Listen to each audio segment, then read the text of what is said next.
Well, Ukraine has run out of men to die in NATO's war, and now it's turning to women and younger boys to fill the ranks. That's right.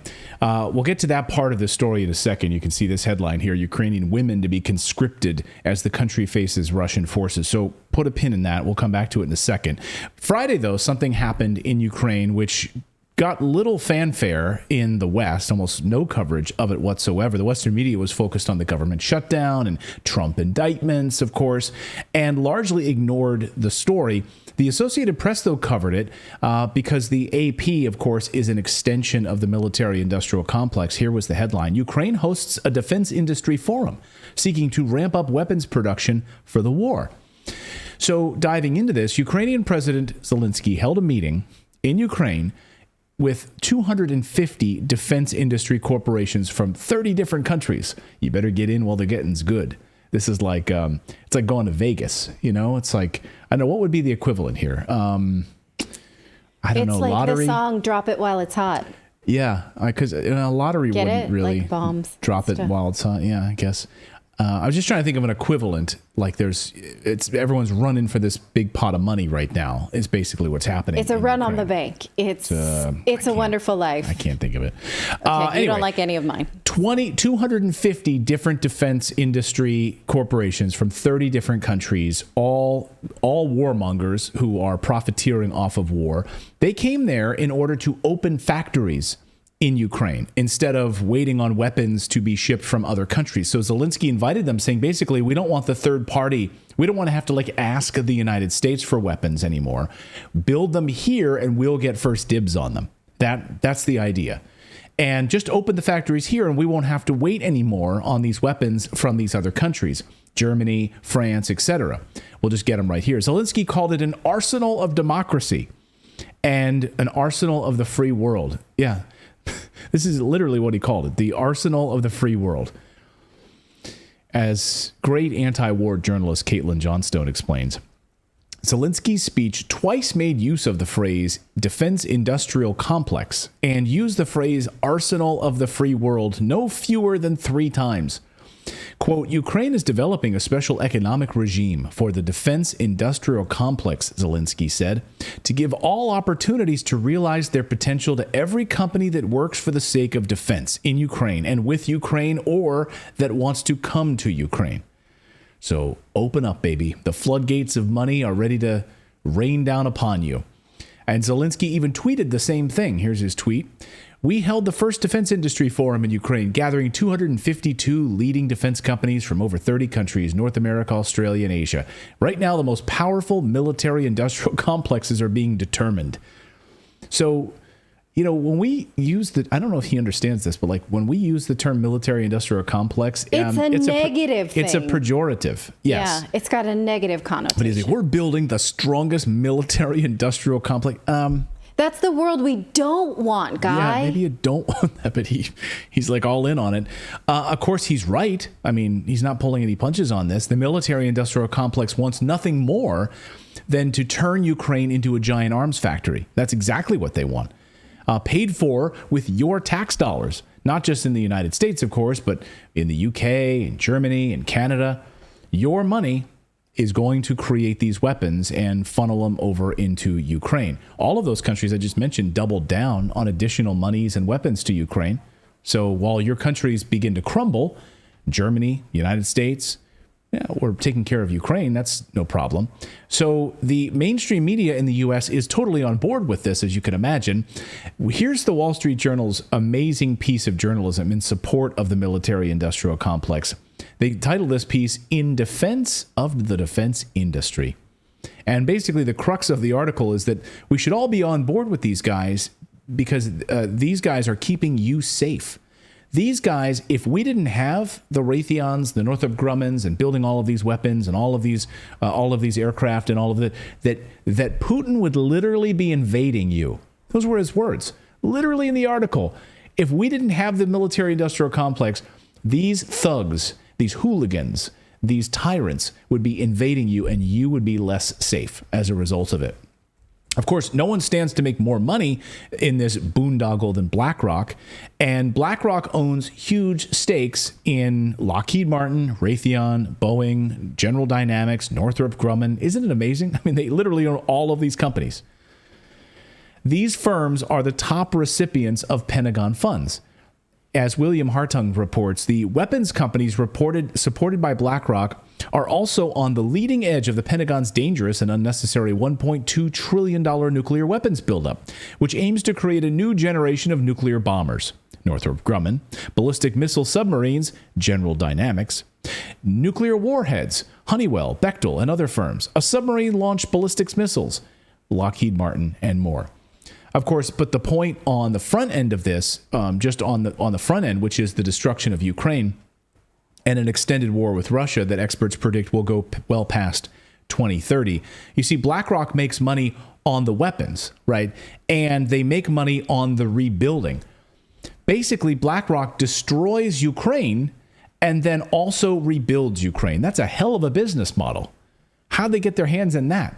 So they're making money on the front end, destroying Ukraine, and then they're making money on the back end, rebuilding it.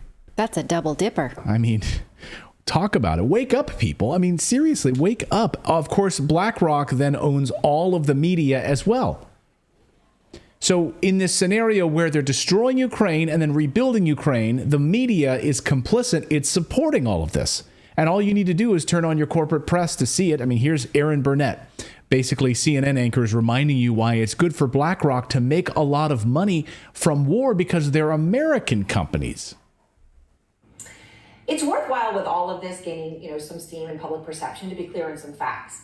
First and foremost, the vast majority of this money is going to American companies and jobs, right? Because those are the people who are making the Abrams tanks, the ammo, and everything else. And we take Lockheed Martin, which makes the HIMARS that have been core to Ukraine's counteroffensive. The company announced it's going to increase its workforce in Camden, Arkansas by 20% just because of this new demand. That money's going to America. Yeah. Okay, that's what you call a transfer of government funds to private America. Oh my God, that money's going to America. We're going to kill people. Yeah. Do you feel good about that? I mean, I like Daniel Edmonds writes a super chat, your $5 super chat. Daniel says, how is breaking into someone's house, killing their dog, stealing their stuff considered defense? We live in a clown world. Yes, exactly, Daniel. That is. Well, we are defending democracy. What's that? I said, well, you're not going to get bit by their dog, so defense. Doesn't matter if the dog wasn't coming at you. Right. And it's not your house, and you just broke into someone's house and killed the dog. We're all safer from said dog. It is a clown world, Daniel. You're right. Blackrock famously bought millions more shares of Fox News back in January. And then, of course, a few weeks later, Tucker Carlson was fired after he ran this report on Blackrock. Why was he fired? Watch this. So, of course, the war in Ukraine has totally destroyed Ukraine, killed over 100,000 Ukrainians, but it's still going. Why is that? Because the Biden administration has kept it going. They could have forced a peace. They haven't. They don't want to. Why is that? Why kill all these Ukrainians? Why destroy an entire country? Well, because people are getting rich. BlackRock plans to get rich. So BlackRock is now saying out loud that the war in Ukraine, the death of all these Ukrainians, is actually a great opportunity to transform Ukraine into a beacon of capitalism. Right. So George in the chat says it sounds like Halliburton. Like, where have we heard this scheme before? It worked, right? Yeah. If you're not familiar with the Vice President Cheney's investment in Halliburton and how it relates to that war in Iraq, yes. Pull the thread. Good point, George. Yeah, follow the 9/11 thread if you dare. We've got plenty of videos on 9/11 here on the channel that I encourage all of you to watch. In fact, a big video that we just did on the hijackers this past week with Kevin Ryan. Watch that. You can start to pull the threads on who stands to make the most money here. And then, of course, Tucker was fired after that. And do you see how the world works, guys? Like, do you see how BlackRock, do you see how these few firms that run everything, control everything? By the way, just a side note. Today, like if you go on Google and you just type in the Google search term BlackRock Ukraine, good luck finding all of the information that I just brought you here about how much money they stand to make, all of that. No. The first search result you'll get is from BlackRock's own website, blackrock.com, where they analyze the war in Ukraine. So the very first result, and then if you want to type even more results, more queries, Blackrock, Ukraine, money, scheme, anything like that. No. Good luck finding information. It'll be buried. Because, well, these large firms invest in all of the search results as well, and search giants, and in big tech. So good luck getting information. This is how the world works. Tucker speaks out about it, and then he gets fired. Because BlackRock buys up all these shares of Fox News Corporation. That's how it goes. That's what happens. So when you turn on your mainstream media, you're not going to get any kind of open, fair, honest discussion because they're all controlled. Even when you have these new anchors that fill in now for Tucker's spot and start, like, oh, they're really sticking it to the man. Remember who pays their paycheck. Just remember that. These corporate media hacks have their paychecks paid by these corrupt corporations that are running the world.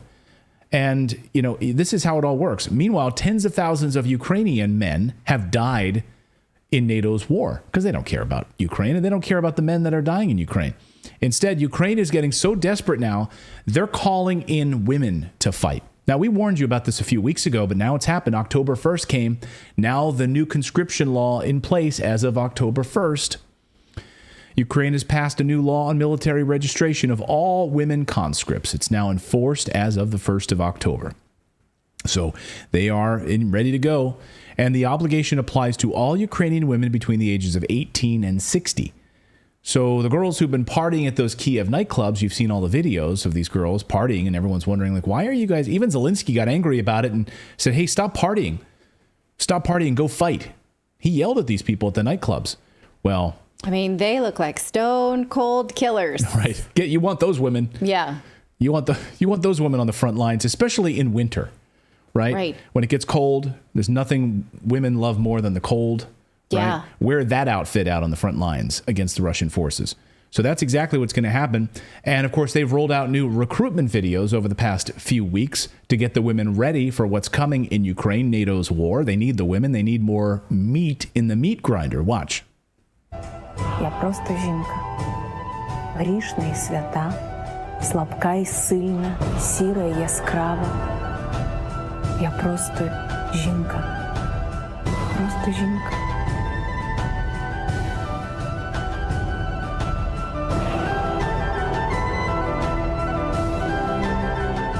Yeah, so sign up now.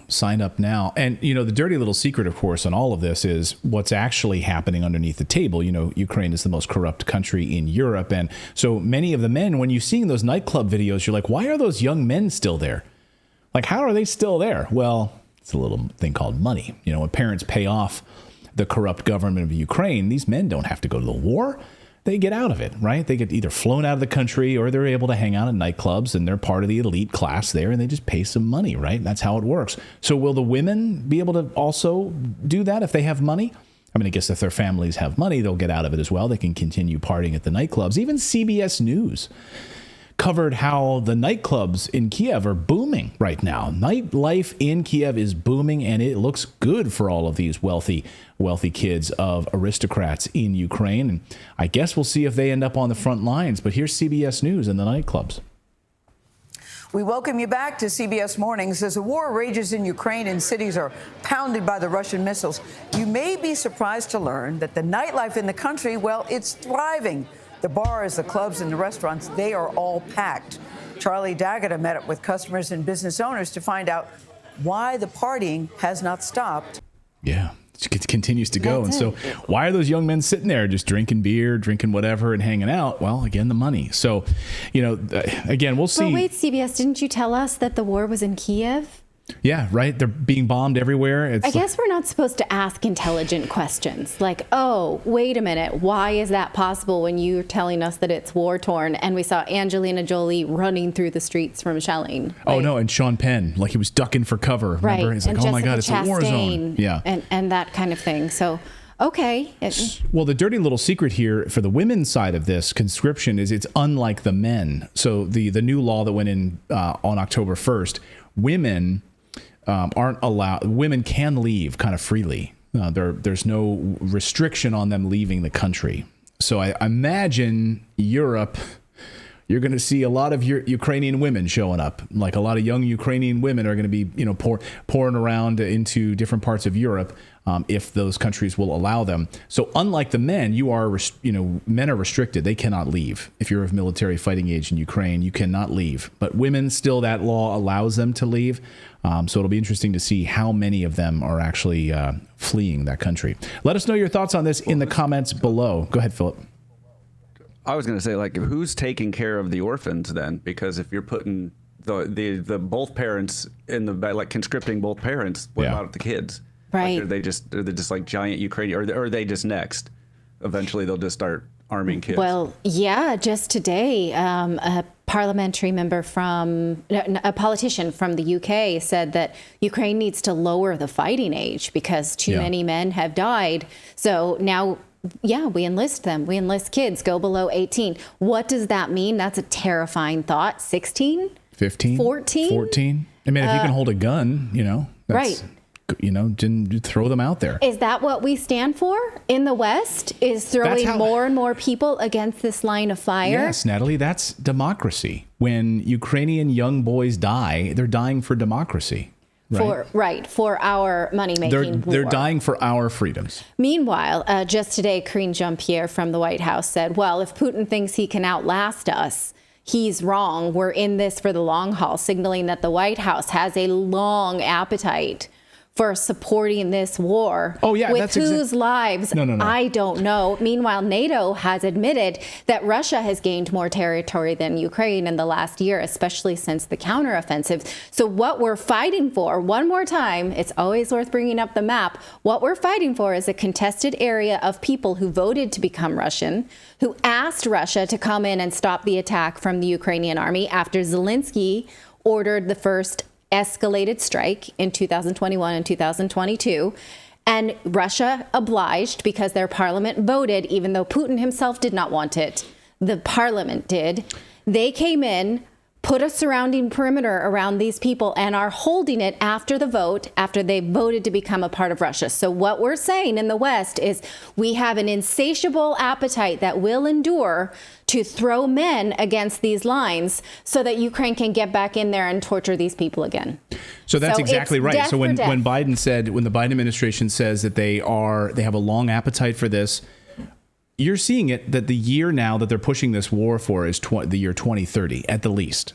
So over the past week, the military people that went into Kiev to have this big military defense meeting, they're planning for a long war. They're planning for at least to the year 2030. And that's what you're going to start hearing. You're seeing newspaper articles that are saying we're in this for the long haul. This is going to be a long, protracted war. The Biden administration saying this is going to be for the long haul. So this is all an insatiable move, the insatiable appetite of the military-industrial complex. That's all this is. Follow the money.